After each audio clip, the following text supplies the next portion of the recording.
Hello, my friends. I want to ask you something. Have you ever felt that phone ring, glanced at the screen, and just let it go to voicemail? Or maybe you've heard that knock at the door and found yourself standing perfectly still, holding your breath, just hoping they'll think you're not home and go away? On the surface, these small acts seem like nothing. But I know that for many of us, a quiet worry can creep in. You might hear a voice in the back of your head, a concerned child or a friend who says you're withdrawing or becoming difficult. And here's the nightmare that no one talks about. This fear of being misunderstood, of being seen as a burden, can silently build walls, leading to the very isolation we were trying to avoid in the first place. But as a doctor who has spent a career sitting with people in their golden years, I'm here to tell you something that might sound shocking. That growing desire to be alone is not a sign that you are breaking down.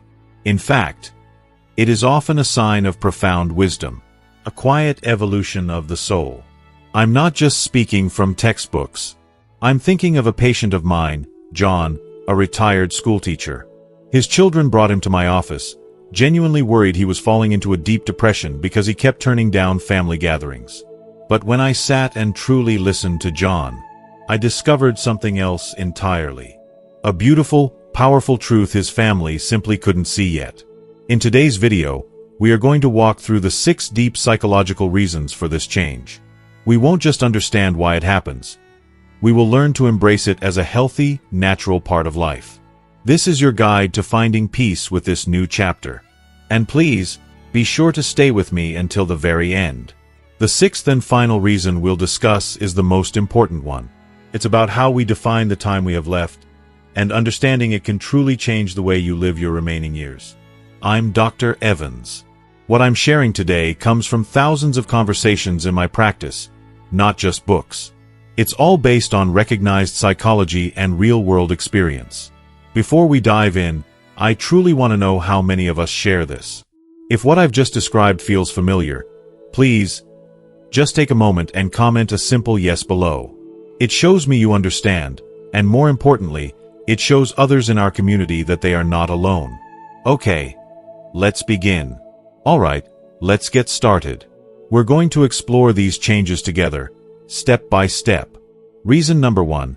Your tolerance for nonsense drops to near zero. The first major shift, and one I hear about almost daily in my practice, is this. You find you simply have no more patience for meaningless conversation. None. It's not that you've become unkind. It's that things like pointless gossip, bragging, or superficial small talk now feel physically draining to you.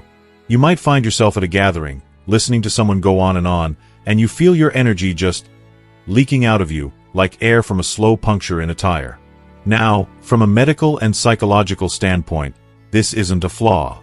In fact, it's a sign of a highly optimized brain. Think about it.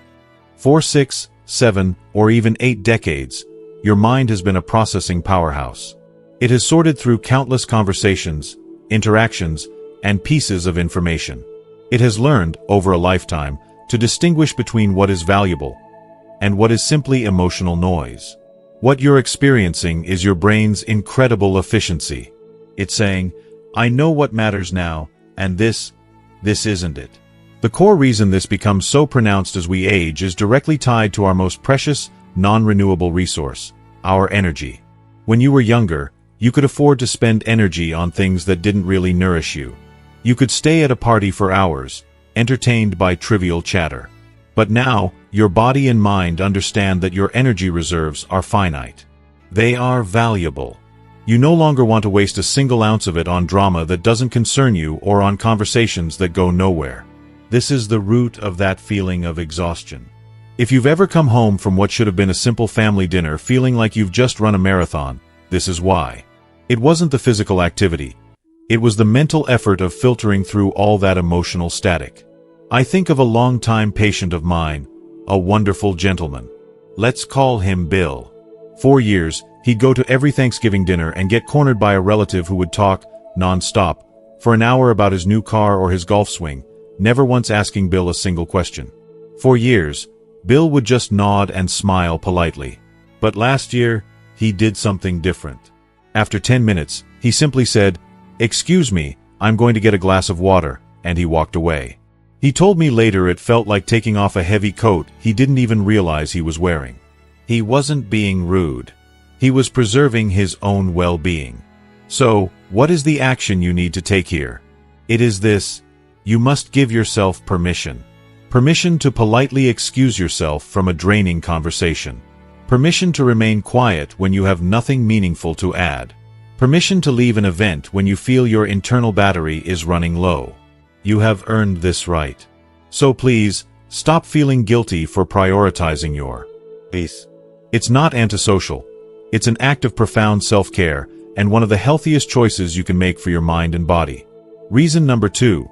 Your priorities in life experience a fundamental shift. The second reason we see this change is just as powerful. It's the simple fact that what you value, what you are chasing in life, has completely changed. You are no longer running the same race. When you were younger, a full social calendar might have felt like a sign of success. Being popular, being invited to everything, being the center of attention. These things might have been important. You were seeking validation from the outside world. But now, you are no longer interested in winning popularity contests. You are chasing peace. From a psychological perspective, this is a classic sign of moving toward what we call self-actualization.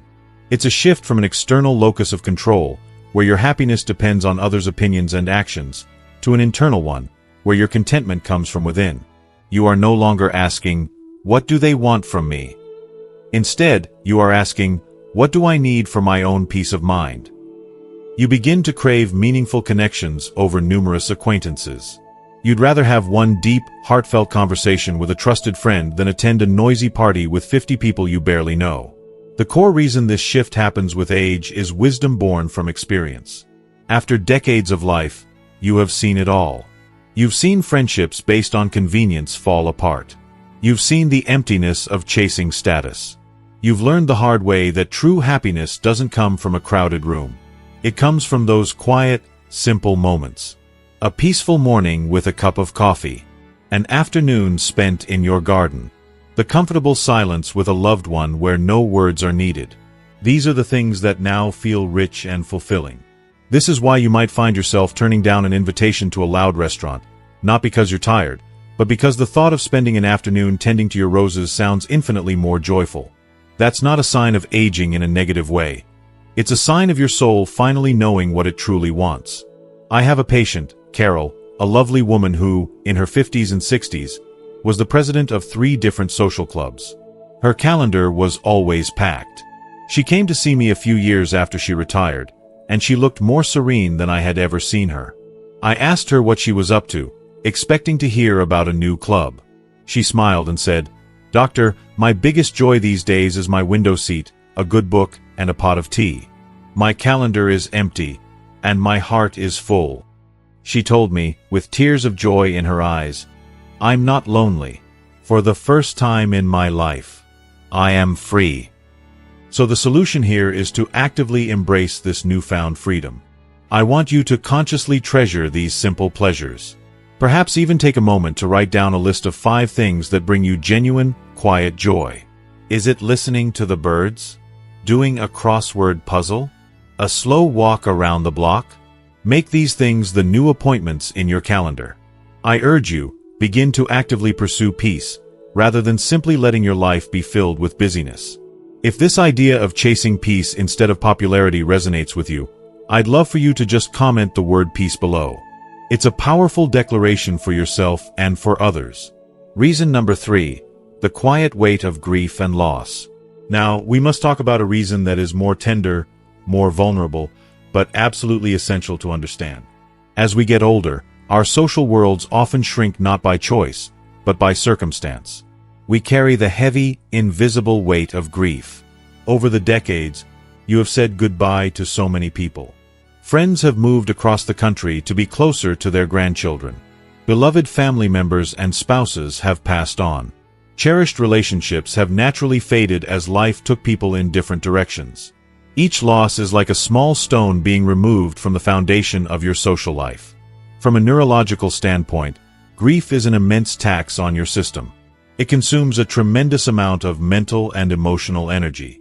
The brain processes profound loss as a form of trauma, and it can take years for our neural pathways to adapt. This process can make the very idea of forming new, deep connections feel exhausting, and even frightening.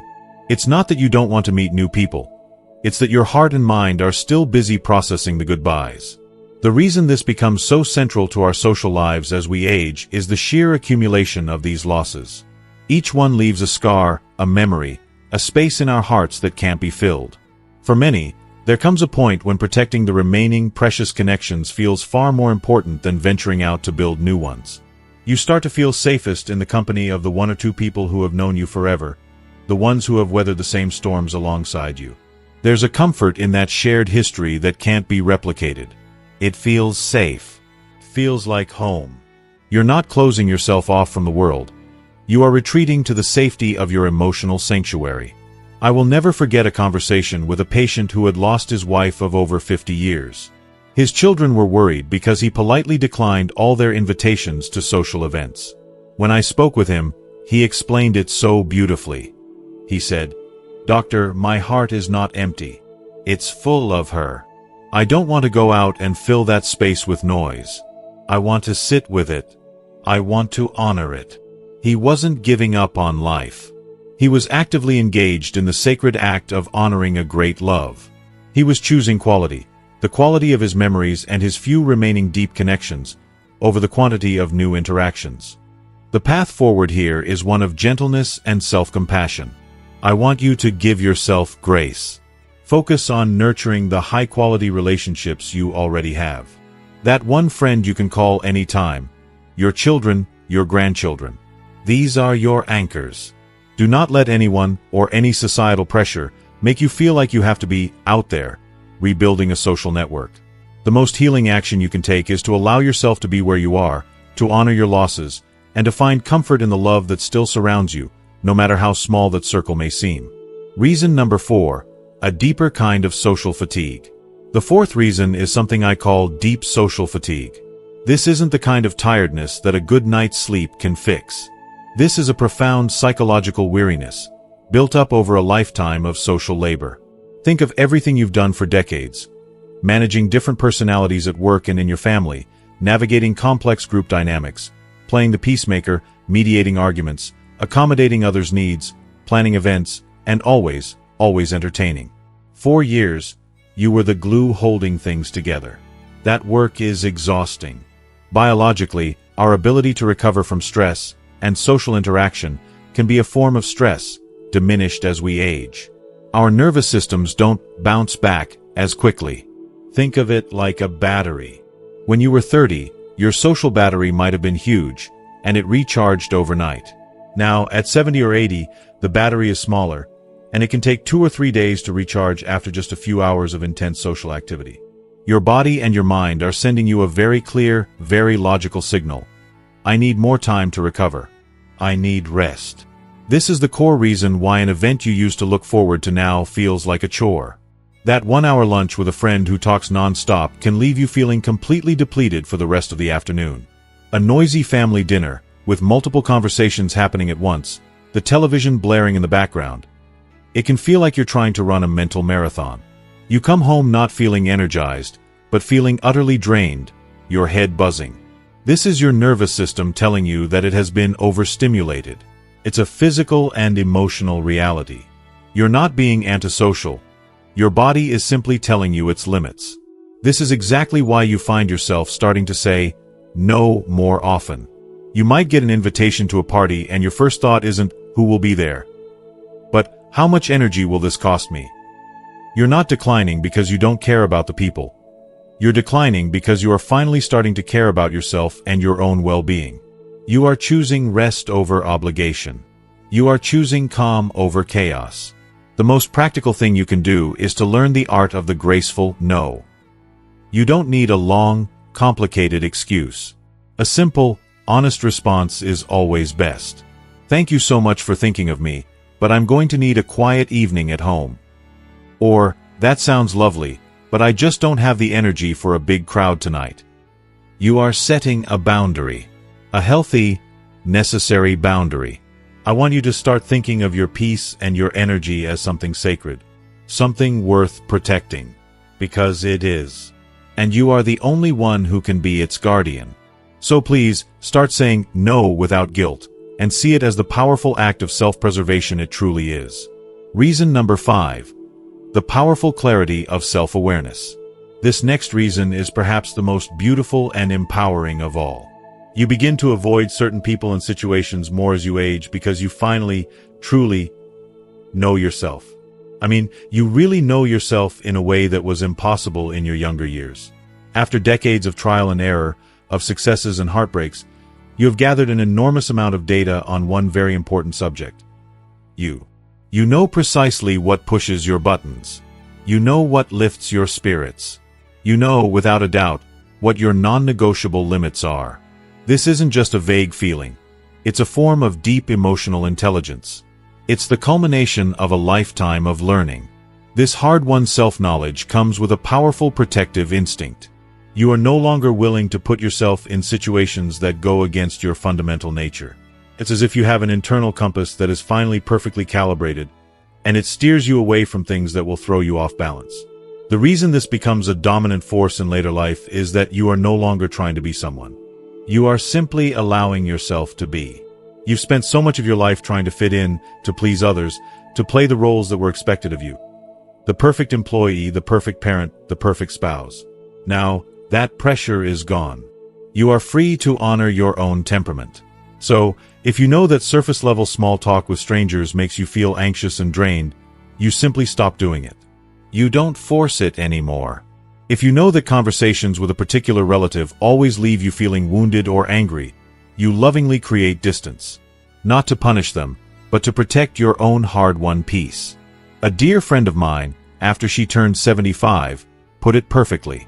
She told me, you know, it took me 60 years to figure out who I really was.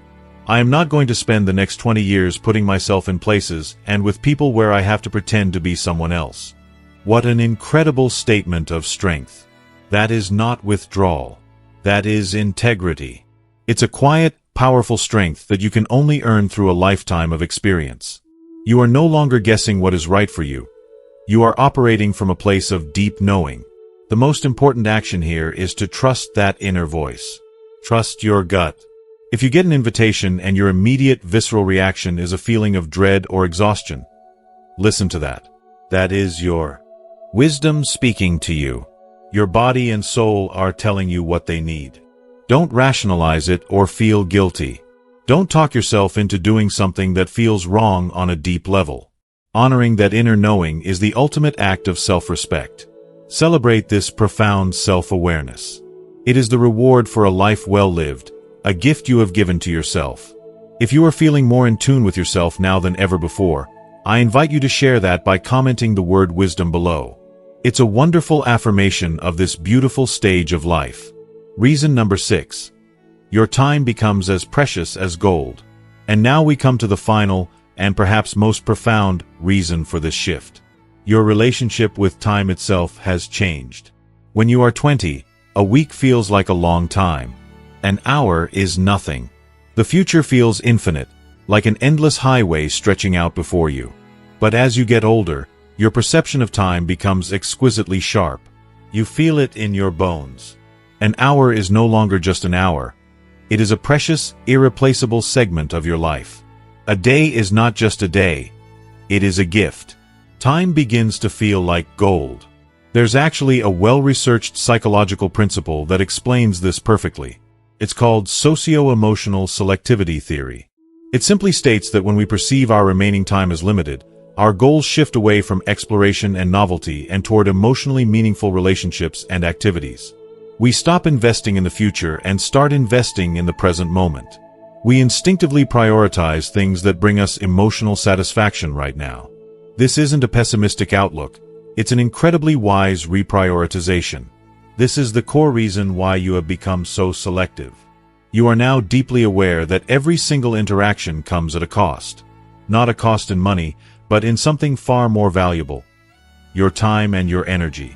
Imagine you woke up each morning with $100 to spend for the day, and that's all you had.